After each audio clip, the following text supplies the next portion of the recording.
Hamas और Israel के दरमियान जारी जंग के अंदर दुनिया के सामने गुरिल्ला वॉरफेयर में टनल्स का किरदार खुल के सामने आया है और दुनिया की बहुत सारी मिलिट्रीज इस जंग को क्लोजली मॉनिटर भी कर रही हैं, स्टडी भी कर रही हैं कि किस तरीके से हमास वाले इतनी बड़ी आर्मी के साथ लड़ रहे हैं और वो भी इतने महीनों से लेकर, और इजराइल की जानिब से भरपूर फौजी कार्रवाई के बावजूद भी उसको अभी तक वहाँ पर सक्सेस हासिल नहीं हो सकी छोटे से एरिया के अंदर। तो टेस्ट केस है बहुत सारी दुनिया की मिलिट्रीज के लिए, गजा एक टेस्ट केस है और वो इसको स्टडी कर रहे हैं। अच्छा, अब खान यूनिस का जो इलाका है सदरन गजा का, नॉर्दर्न गजा का जो इलाका है वो तो तकरीबन सारा मलिया मेट इसराइल ने कर दिया है ना, लेकिन मलिया मेट करने के बावजूद भी वहां पर हुकूमत अभी भी, कल मैंने आपके साथ रिपोर्ट शेयर की थी इजरायली मिलिट्री की जो कि इजरायली मीडिया के अंदर भी छपी, जिसमें वो कह रहे थे कि वहां पर नॉर्दर्न गजा के अंदर दोबारा से हमास की हुकूमत आ गई है।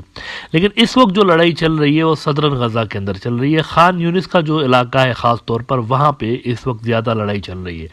खान यूनिस के अंदर भी इजराइल कह रहा है कि हमारा टारगेट हमास की टनल्स हैं और हम उसको डिस्ट्रॉय करने की कोशिश कर रहे हैं। यरूशलेम पोस्ट ने इस पर रिपोर्ट किया है कि IDF strikes at terrorists and tunnels in Gaza advances in Khan Yunis. PM Netanyahu next massacre a matter of time if Israel fails to destroy Hamas. Israel prepares for intense warfare with Hezbollah in northern IDF drills. कल एक अफवाह उड़ी थी, Israeli news outlet था एक, उसने एक झूठी खबर फैलाई कि लेबनान के अंदर इन्वेजन करने के लिए गोलानी ब्रिगेड जो इसराइल की है उसको तैनात किया जा रहा है और वहाँ पर टैंकें और ये सारा डिप्लॉय किया जा रहा है इन्वेजन के हवाले से। लेकिन at the end of the day ये एक फेल्ड खबर साबित हुई। अच्छा, यहाँ पर बड़ा एक इंटरेस्टिंग दो नंबरी की गई। पहले इजरायली न्यूज़ आउटलेट ने खबर लगाई ये वाली, और इसी खबर को जब लेबनान की मीडिया ने रिपोर्ट किया तो सेम न्यूज़ आउटलेट कहता है कि ये लेबनान की मीडिया कह रही है कि इजराइल की फोर्सेस आ रही हैं। हालांकि पहले इन्होंने खुद ही ये खबर लगाई हुई थी, उसी खबर को लेबनान की मीडिया ने उठाया था और कल फिर काफ़ी पैनिक भी मच गया था सोशल मीडिया पे कि दूसरी जंग छिड़ने वाली है यहाँ पे। अच्छा ना, सवाल ये पैदा होता है कि इजराइल ये जो इतनी ज़्यादा कार्रवाइयाँ कर रहा है, उन्होंने अब तक कोई 70% गज़ा की इमारतें तबाह की हैं, 4,36,000 घर हैं गज़ा के अंदर जिसमें से 3 लाख टोटली या पार्शली तबाह हो चुके हैं।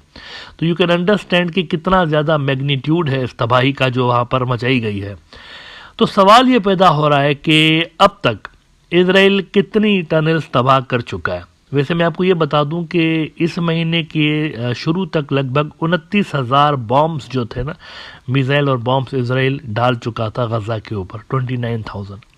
और ये जो 3 लाख घर तबाह हुए, इंफ्रास्ट्रक्चर तबाह हुआ, ये इसी का नतीजा था। अब इसके नतीजे में हमास की टनल्स कितनी तबाह हुई हैं इस पे मैं अभी आपको आंसर देता हूँ। एक रिपोर्ट शाया हुई है इजरायली मीडिया के अंदर इसके हवाले से, लेकिन उससे पहले ज़रा आप इस डैमेज के मैग्नीट्यूड के हवाले से अल जज़ीरा की ये रिपोर्ट देख लीजिए कि Israeli bombardment destroyed over 70% of Gaza homes. Experts से the besieged strip is unrecognizable and its bombing is the most destructive in modern history.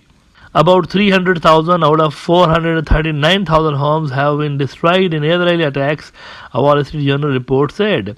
Analyzing satellite imagery, the report added that the 29,000 bombs dropped on the strip have targeted residential areas, Byzantine churches, hospitals and shopping malls, and all civilian infrastructure has been damaged to an extent that they cannot be repaired. तो ये वहां पर तबाही की दास्तान है जो कि वेस्टर्न मीडिया के अंदर भी रिपोर्ट हो रही है कि 4,39,000 घरों में से 3 लाख घरों को तबाह कर दिया गया वहां पे ना। इसके नतीजे में हमास को कितना डैमेज हुआ है, main question.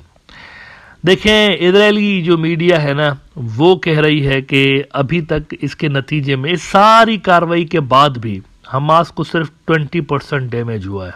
20%, even after 115 days सिर्फ 20% उनको डैमेज हुआ है। 80% उनकी कैपेबिलिटीज़, 80% उनकी टनल्स जो हैं वो बाकी है। इसका मतलब ये है कि अभी जितनी लड़ाई हुई है ना, इससे 3-4 गुना ज़्यादा बड़ी लड़ाई हमास अभी भी लड़ने की पोजीशन में है।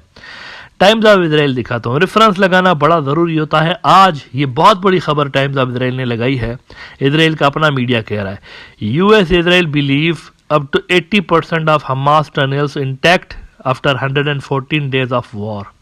80% इंफ्रास्ट्रक्चर जो मिलिट्री इंफ्रास्ट्रक्चर है मौजूद है। 29,000 बॉम्ब्स खाने के बाद भी, 70% इंफ्रास्ट्रक्चर डिस्ट्रॉय होने के बाद भी जो रेजिस्टेंस की कैपेबिलिटीज़ हैं वो सिर्फ 20% डाउन हुई है हमास की। और point to be noted is that इस छोटी सी पट्टी के अंदर लाखों की तादाद में फ़ौज भी घुसाई गई है। इस सब के बावजूद भी वहाँ पर से रेजिस्टेंस ऐसी आ रही है कि इजराइल अभी तक सिर्फ उनको 20% डैमेज दे चुका है। वो कहते हैं इजरायली ऑफिशियल एस्टीमेट्स, ये यानी कोई मीडिया का बंदा तुक्का नहीं मार रहा, ये ऑफिशियल उनके जो मिलिट्री के लोग हैं वो बता रहे हैं। और यकीनी तौर पर ये बढ़ा चढ़ा के भी बता रहे होंगे, यानी इजरायली अगर आप क्लेम्स देखें अब तक तो उसमें थोड़ी सी आपको बढ़ोतरी नज़र आती है। वो कुछ ज़्यादा ही अपनी जो मिलिट्री कैंपेन की सक्सेस है छोटी सी होती है तो उसको बड़ा करके दिखा रहे होते हैं। ये पैटर्न हमने नोटिस किया है। तो अगर वो 20% बोल रहे हैं तो इफेक्टिवली ये 5 या 10% हो सकता है। कहते हैं कि Israeli official estimates 20 to 40% of network damaged और put out of order during war. Military reports high intensity fighting in Khan Yunis skirmishes elsewhere in strip. Now यहाँ पर आपको वो भी चीज़ याद दिला दूँ, आपको याद होगा कि कुछ अर्सा पहले इजराइल ने इन टनल्स के अंदर पानी छोड़ने का तजुर्बा करने का ऐलान किया था कि हम इसमें पानी छोड़ेंगे, आपको याद होगा। और उस मंसूबे पे अमल करने के लिए बहुत बड़े बड़े जो पंपिंग मोटर्स एंड स्टेशंस वो भी लाए गए थे इजराइल से।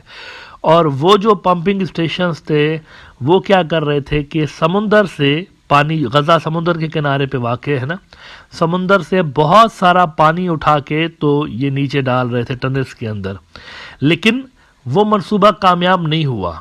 Point to be noted. अच्छा, पहले से ही हमास वालों ने कहा हुआ था कि ये टनल्स इस तरह से बनी हुई हैं कि हमें पता था कि हम समुंदर के किनारे पे हैं तो कल को हमारे टनल्स के अंदर पानी छोड़ा जा सकता है, लेकिन हमने इस तरह से इनको डिज़ाइन किया हुआ है कि पानी से इसका कोई असर नहीं पड़ेगा। और ये इस तरह की टनल्स बनी हुई हैं कि यानी ये मुकम्मल तौर पर कनेक्टेड नहीं है आपस में, इनको यानी ऑपरेशनल नीड्स के हिसाब से डिज़ाइन किया गया है कि एक टनल अगर डैमेज हो भी जाती है तो उसका असर बाकी टनल्स पर नहीं पड़ रहा होता। तो इजराइल का वो जो मंसूबा था ना, उन्होंने इस पे काम किया ज़रूर, लेकिन सक्सेसफुल नहीं हो सके थे। कुछ टनल्स में पानी छोड़ा गया, काउंटर प्रोडक्टिव साबित हुई, तो वो वाला जो मंसूबा था वो इजराइल ने गिव अप कर दिया गालिबन, उस पर आगे काम बढ़ नहीं पाया और उन्होंने वही मिलिट्री पे रिलाई करना शुरू किया कि मिलिट्री और टेक्नोलॉजी की मदद से ढूंढ के टनल्स को डिस्ट्रॉय करेंगे। लेकिन टनल्स को डिस्ट्रॉय करने में एक मसला ये भी है कि हॉस्टेजेस भी टनल्स के अंदर कहीं ना कहीं पे मौजूद हैं, तो इजराइल इनको अंधाधुंध तरीके से भी डिस्ट्रॉय नहीं कर सकता। हो सकता है कि अगर वो डिस्ट्रॉय करने की कोशिश करे तो पता चला उनके अपने ही हॉस्टेजेस उसके अंदर मौजूद हों, तो उनको थोड़ा सा केयरफुली यहाँ पर टनल्स के लिए कार्रवाइयाँ करनी पड़ रही हैं। बहरहाल ये बड़ी एक डिसअपॉइंटिंग किस्म की बात है अगर आप इजराइल के पॉइंट ऑफ व्यू से देखें कि दुनिया भर की मुखालफत मोल लेने के बाद, ICJ के अंदर केसेस फेस करने के बाद, पूरी इंटरनेशनल कम्युनिटी का समर्थन लूज़ करने के बाद भी इजरायली मिलिट्री एक्सपर्ट्स कह रहे हैं कि 80% टनल्स मौजूद हैं और हम सिर्फ 20% को डैमेज कर पाएँ। सारी की सारी रेजिस्टेंस जो है वो आप यूँ समझिए कि इन्हीं टनल्स पे डिपेंड करती है, हमास के टनल्स के ऊपर, क्योंकि ग्राउंड के ऊपर गुरिल्ला वॉरफेयर जो है हिट एंड रन वाली है। जो लॉजिस्टिकल सपोर्ट है वो नीचे से आ रही होती है ग्राउंड के अंदर से, क्योंकि ऊपर तो इजरायली मिलिट्री है, तो ये जो मिसाइल बन रहे होते हैं, रॉकेट्स बन रहे होते हैं या जो असलहा बन रहा होता है वो ज़मीन के नीचे बन रहा होता है। लिहाजा इन फैसिलिटीज़ का इंटैक्ट रहना हमास के लिए ये जाहिर करता है कि इनके अंदर लंबे अरसे तक रेजिस्ट करने की कैपेबिलिटीज़ मौजूद हैं।